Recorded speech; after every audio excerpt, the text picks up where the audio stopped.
Welcome to Rock Your Reinvention, where I help high-achieving career women like you get unstuck, make your corporate exit strategy, and successfully transition to your next chapter.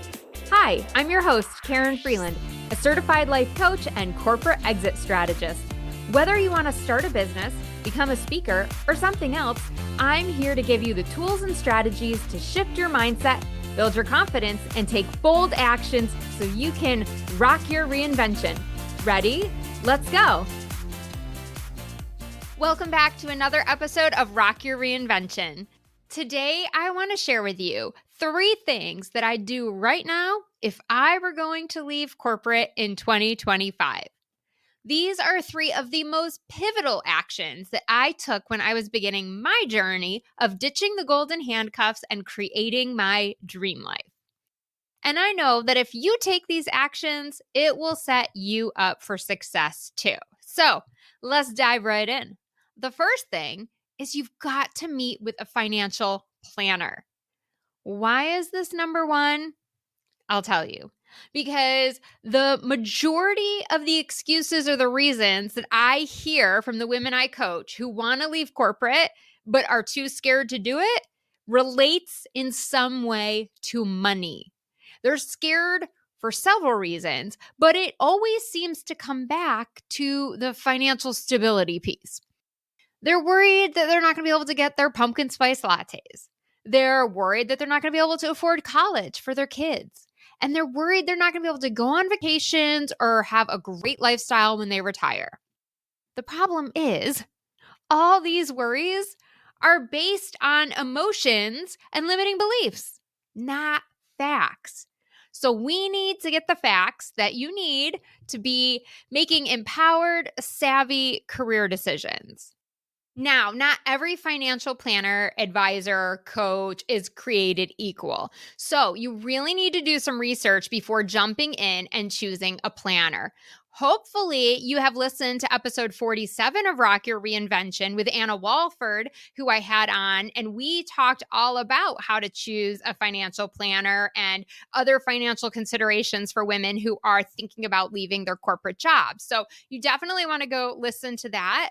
But I would also recommend talking to family and friends and seeing who they use and if they would recommend them to others.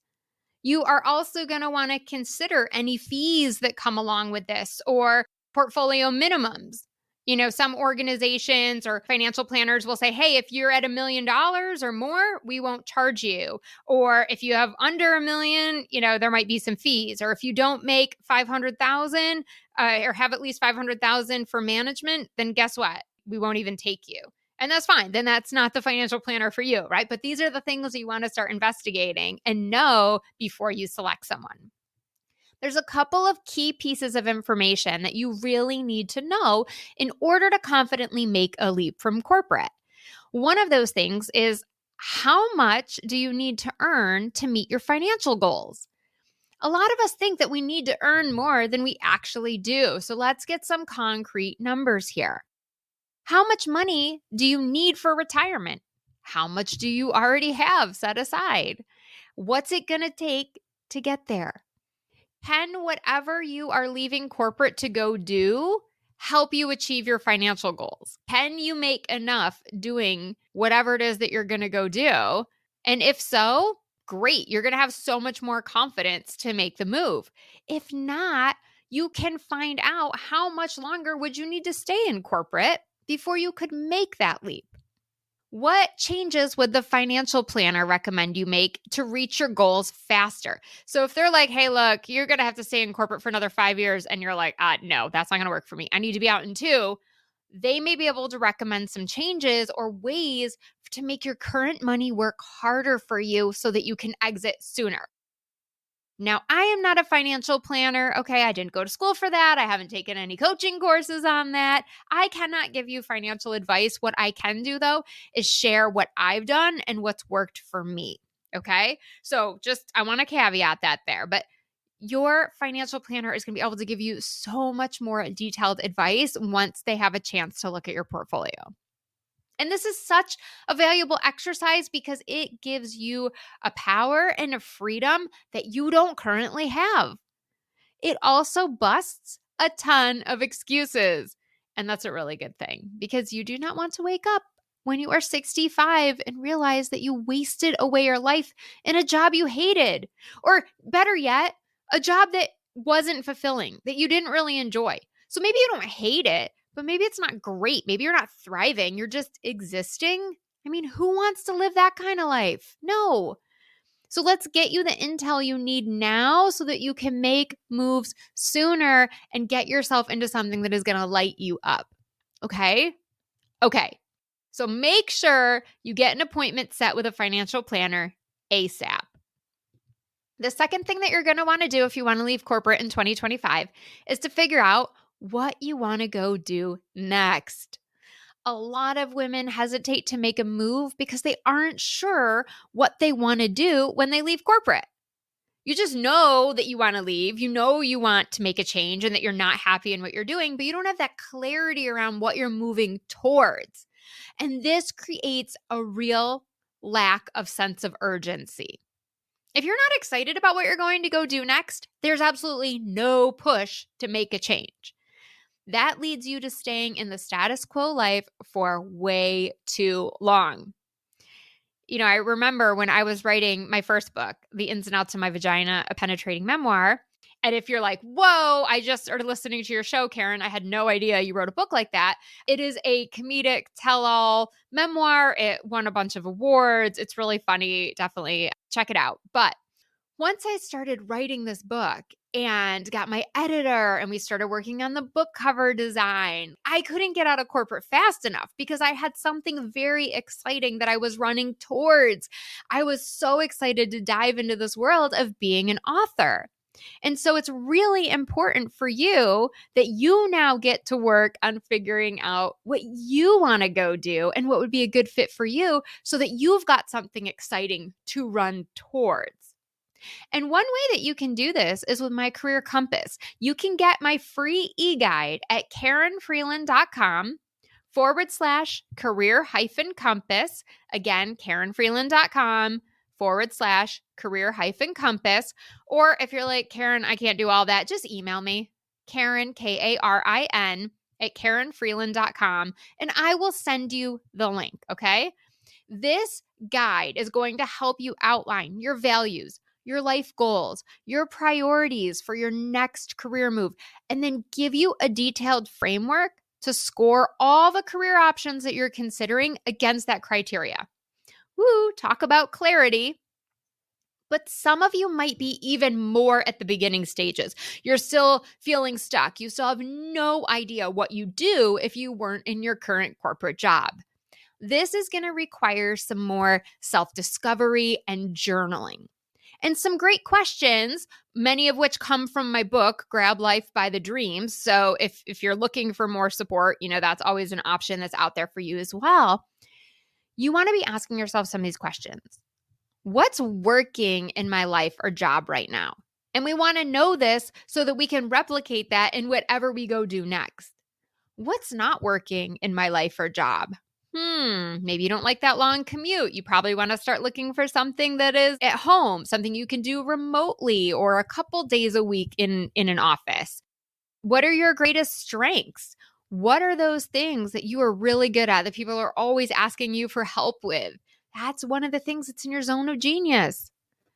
What have you secretly always wanted to do and why? And I know if you really dig deep, you are going to surprise yourself. You have some things that you've been dreaming of doing. You haven't shared before. You haven't told anyone, right? That's why I say secretly always wanted to do, because it's in there. You just haven't unearthed it yet. And if money wasn't a concern, what would you love doing? Start doing this kind of discovery work so that you can unlock those passions and desires. Get really clear on what you want to do next. And I'm telling you again, your next career move is hidden in the answers to these questions somewhere. You just have to uncover it. You have to be willing to see the truth. Okay, so now that you've met with your financial planner, now that you've figured out what you want to go do, it's time to have a conversation with your spouse or partner. That is step number 3. You're not asking for permission. And this is a mistake that I see a lot of women making.